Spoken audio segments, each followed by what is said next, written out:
Il y a quand même une petite question de forme. Le chef de l'État ne parle pas au nom du gouvernement au Gabon.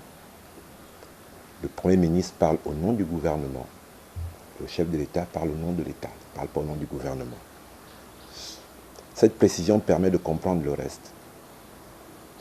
Dans notre pays, la dépense publique est codifiée. Le budget de l'État, c'est là que l'on retrouve l'ensemble des ressources et des charges de l'État pour l'année qui vient.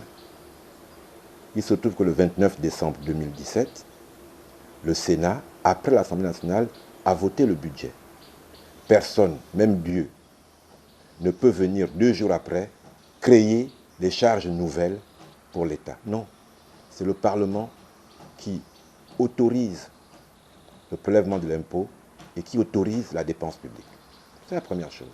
Donc après, on peut venir faire comme le Père Noël distribue des cadeaux, mais le Père Noël distribue de vrais cadeaux. Le Père Noël ne distribue pas de faux cadeaux. C'est cela le problème. Ce qu'un Gabonais pouvait attendre aujourd'hui, c'est qu'on lui dise il n'a pas de salaire depuis 6-7 mois, comme le sont les agents de la plupart des agences qui ont été créées, qu'on lui dise qu'il sera payé le 2 janvier.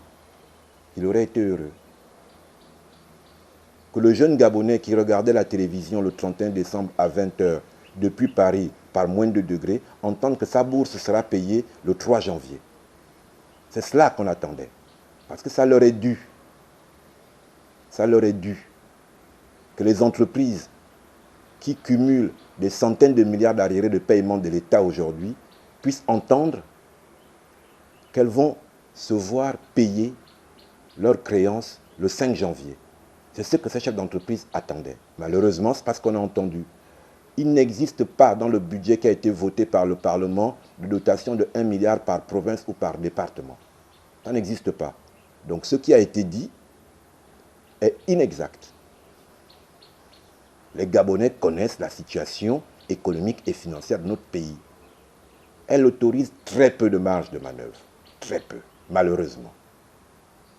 Et le responsable de cette situation, plutôt que d'essayer de dire comment il va régler les problèmes qui se posent, vient en créer d'autres, parce que ça va créer des espérances, ça va créer des espoirs, qui seront une fois encore déçus.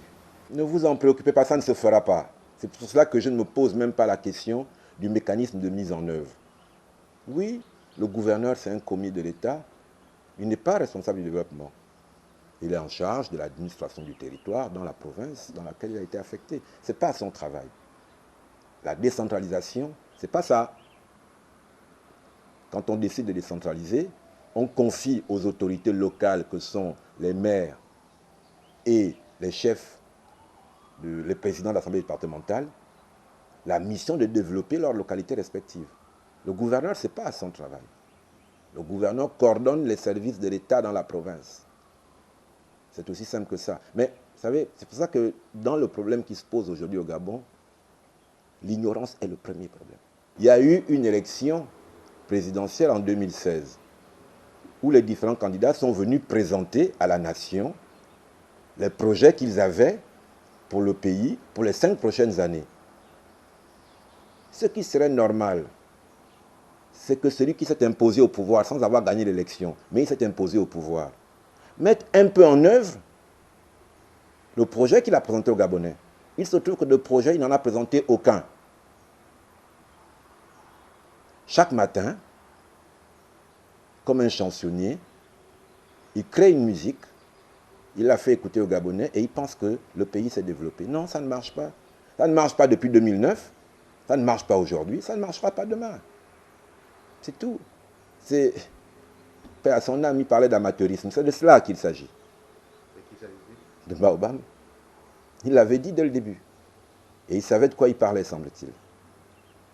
En clair, vous n'y croyez pas du tout. Je n'y crois pas du tout. Et j'ai envie de dire aux Gabonais de ne même pas perdre leur temps avec ces effets d'annonce. Le budget du Gabon aujourd'hui est piloté par le Fonds monétaire international. Moi, je leur pose la question. Ils ont eu leur autorisation? Parce que c'est ça la réalité au quotidien du Gabon aujourd'hui. Les dépenses de ce volume ne peuvent pas être autorisées au Gabon sans l'aval du FMI. Ils ont eu leur aval. Parce qu'on a un programme d'ajustement structurel, là, je vous dis. Chaque dépense, même le budget de l'État, avant d'être présenté en Conseil des ministres, est présenté au Conseil d'administration du FMI. Je pose la question.